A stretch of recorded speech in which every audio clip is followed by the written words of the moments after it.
Sometimes we are squeezed and some people carry there's little children. Naenda shule gari za matatu zinakataa kubebanga. I have called from date 3 because of the bus. Zingine ukata kutubeba. Matatu ikitubeba tunasukuma watoto wengi. The driver always beat us. Asubuhi natulipisha 10 bob, tena saa za home tunaenda na 30 bob.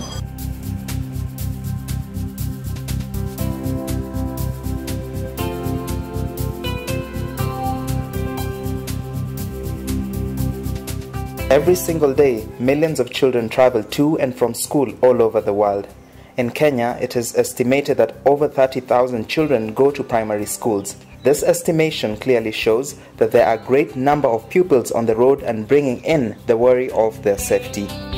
There are different means that children use to go to school. One of the common ones is walking to school, school transport services, and passenger services vehicles. Some parents also prefer dropping their children to school by private means or by foot. Through all these, children face a lot of challenges as they travel to and from school. These challenges range from being squeezed in school buses, matatus refusing to carry them, and having to walk for long distances. Have you ever wondered why your child always has a cough? Have you taken time to consider how your child travels to and from school? School pupils face a lot of challenges on the roads, challenges that pose a risk to their health as well as their performance at school.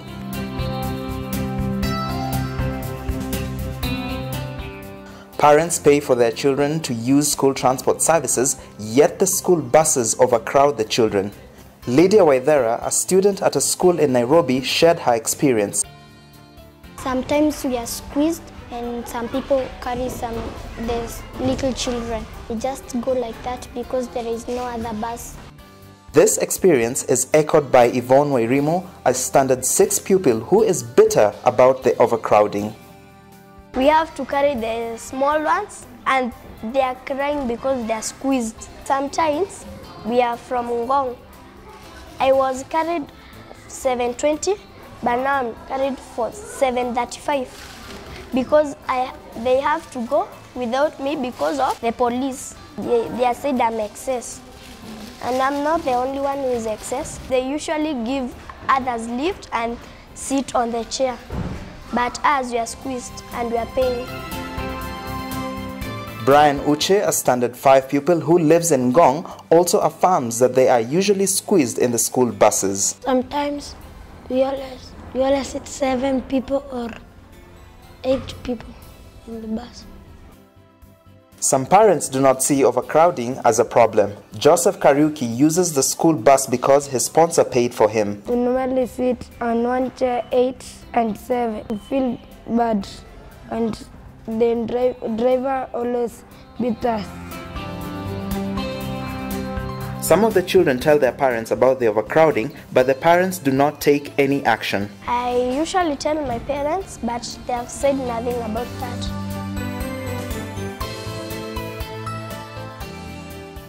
The children who mostly use school buses have to wake up early, and some of them are young children who end up dozing in the bus since they are still too young to be waking up early. Eric Omondi, a standard 1 teacher at a school in Nairobi, tries to justify the point. We've always organized it in such a manner that as much as some of them come early in the morning, they still have something to do. Derek Mwanyika, a school bus driver, also tries to explain the benefits of picking up the children early. Ule muda wa kuwachukua trip ya kwanza wako na masaa yao, wa pili wako na masaa yao. Kwa hivyo wale wa kwanza nikija nikiwashusha moja kwa moja waelekea darasani kwanza kusoma kabla niende yao wengine.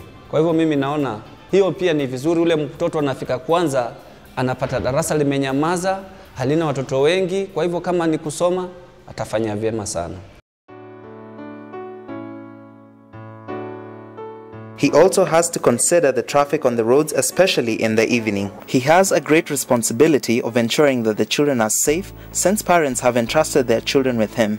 He does the following to ensure they are safe.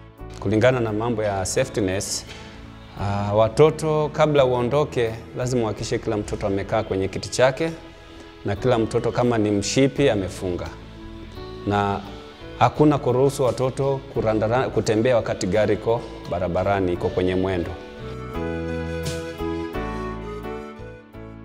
The children usually alight when they get to their destination, and sometimes the young ones are helped to alight from the bus by the older ones. There are drivers who drive recklessly on the roads and end up putting the lives of the children in danger. For Derek, he ensures that he carries the right number of children. Madereva wenyewe hawachukui jukumu la kazi yao na hawajiheshimu kwa kazi zao. Manake wakati unajiheshimu unauza sera za hiyo shule. Wakati unajiheshimu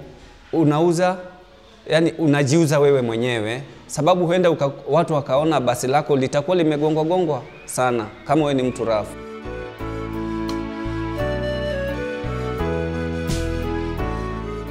The transport services offered by the schools are usually expensive, and some of the parents cannot afford to pay. They therefore prefer taking their children to school. Matrin Rodeki is a parent of 2 girls. The fee was too high for her to pay. Ningekuwa na pesa ningelipa, but sina hiyo uwezo.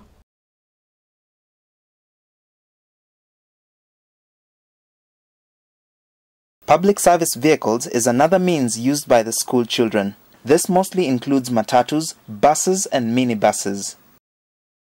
It's challenging for children who use this form of transport, from being squeezed in the matatus to conductors refusing to carry them. Christopher Mutala is a standard 6 pupil who uses matatus to travel to school.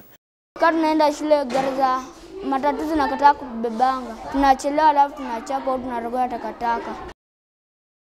Christine Mutheu, a standard 4 pupil, says Tunataka kutubeba sababu imejaa, lakini wanafunzi wengine wana pesa.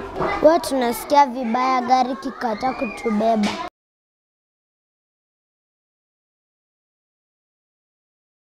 Roslyn Akinyi, a standard 5 pupil, says Saa zingine matatu zinakataa kunibeba, nafika shule kama nimechelewa, saa zingine nachapwa, saa zingine naokota karatasi. Saa zingine mimi hutembea kwa sababu pesa itoshi. Matatu ikitubeba tunasukuma watoto wengi.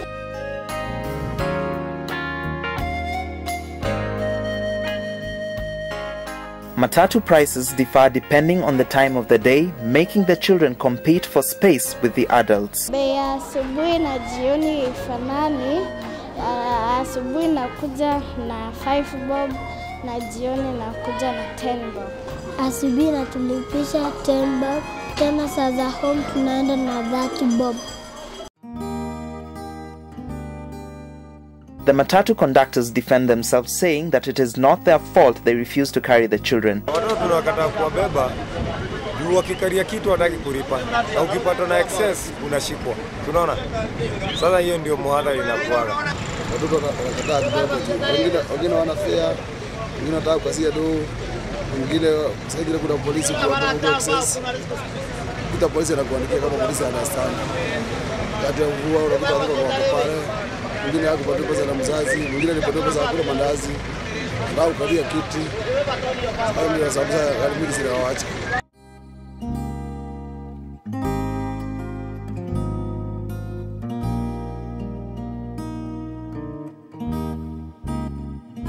This still does not justify the act of refusing to carry the children, since some of the matatu conductors feel that the children will occupy space, yet they will not pay for the same amount as the adults.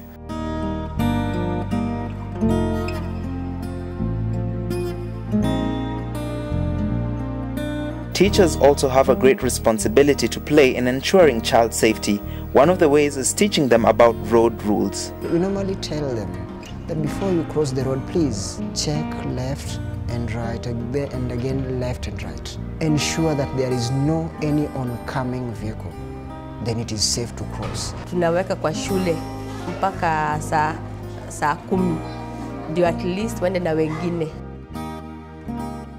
Health threats caused by overcrowding include diseases like tuberculosis and cold and flu, which are very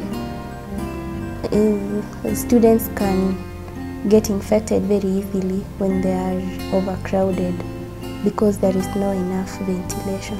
tayari umejaza hewa ni kidogo. Kama mimi watoto wangu nikiwabeba, siwaruhusu kufungua vioo. Gari yangu iko na ile tunaita aircon. Kwa hivyo mimi nafunga na naweka hiyo hewa. Kwa hivyo wakati utajaza watoto wengi, ile hewa inakuwa ni kidogo. Hata saa nyingine unaweza pata wamesuffocate. You can get tuberculosis, cough. Like now, I have cold from date 3 because of the bus. It's not good because it can spread TB and homa. Richard Oba is a parent whose daughter uses public transport. For him, squeezing causes fatigue to the children. My children were going to a trip and they carried, they overloaded, and the children carrying others on top of their laps. That one, in the end of the day, a child came home and he was so sick, because he was exhausted totally, because it wasn't good at all. Even they did not enjoy whatever they were doing and whatever they were watching. And so because instead of enjoying, now you are overburdened because you carry a load on yourself.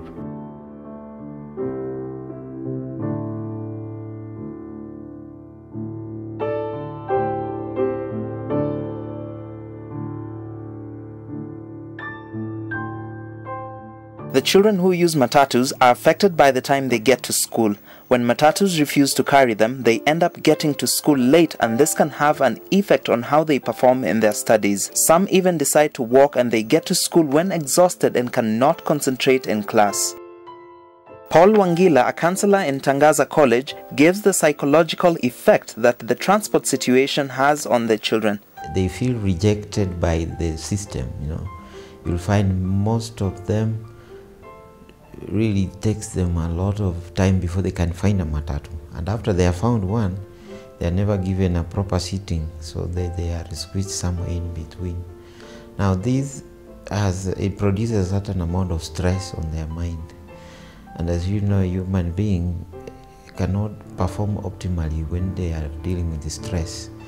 And these being children, they are not able to deal with that stress consciously.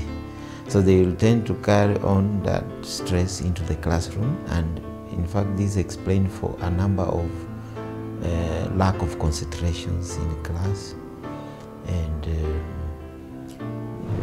the children losing self-confidence because of the way they are treated by the transport system. Huwa anachelewa kufika nyumbani na anashindwa kufanya homework. Jioni gari haitubebangi. Inafanya mpaka wachelewe kwenda nyumbani, na pia hata asubuhi wanachelewa kufika kwa class. A pupil standing at the bus stage for 3 to 4 hours, he has quite a lot of homework to go do at home. This is one child who will reach home quite exhausted. The matatu conductors may not get a chance for them in their matatus. They say the children remain back, and because there is no, all the seats are occupied. And so this makes the children to come to school very late, and so this affects their performance at school. Matatu nazo zinapitishwa. Hata ukimpea fare inaweza mpitisha ama imejaa. The children who use the school bus had some suggestions on how their challenges can be solved. They can buy another bus or be carrying 2 groups. We go late because they first take the Lenana and then come for Ndonyo. But if they buy a new bus, they will take the Lenana, and us will be going with another driver. The main suggestions for the students who use matatus is that their school should buy them a school bus to make it easier for them to travel to and from school.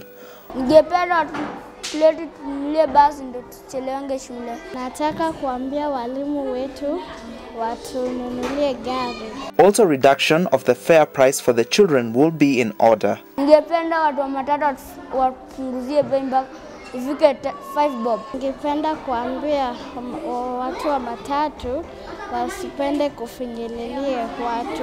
For the adults, the solution will mostly come from the higher orders, the administration of the school and the government. The government has to come up and sensitize all those who apply in the name of PSV, passenger serving vehicles, not to charge these pupils, and again, not to leave them at the stages, at the bus stops. If I had means, then I would have taken my children to school using my own car and take my children or my child to school to and fro. And I think that is very much safe than a public means. Parents should take up the responsibility of ensuring that their children know about the road rules. They should act as role models to the children. Wazazi wakipatikana wakujia watoto wao masaa ile inatakikana. I would tell them to take care of their children and to know that it's better to protect or to prevent them from catching these diseases or than to wait until they catch these diseases and so that they can take them to hospital for cure. Saa zingine watoto wengine wanaachwa kwa barabara na hiyo sio vizuri. Sasa inabidi mzazi aende huko aangalie venye hiyo basi iko, kama iko squeezed sana ajue cha kufanya. Juu niliona tena sio vizuri. Also, before taking the children to school, they should consider the following: the distance the child has to travel to get to school and the safest means of transport to be used by the child.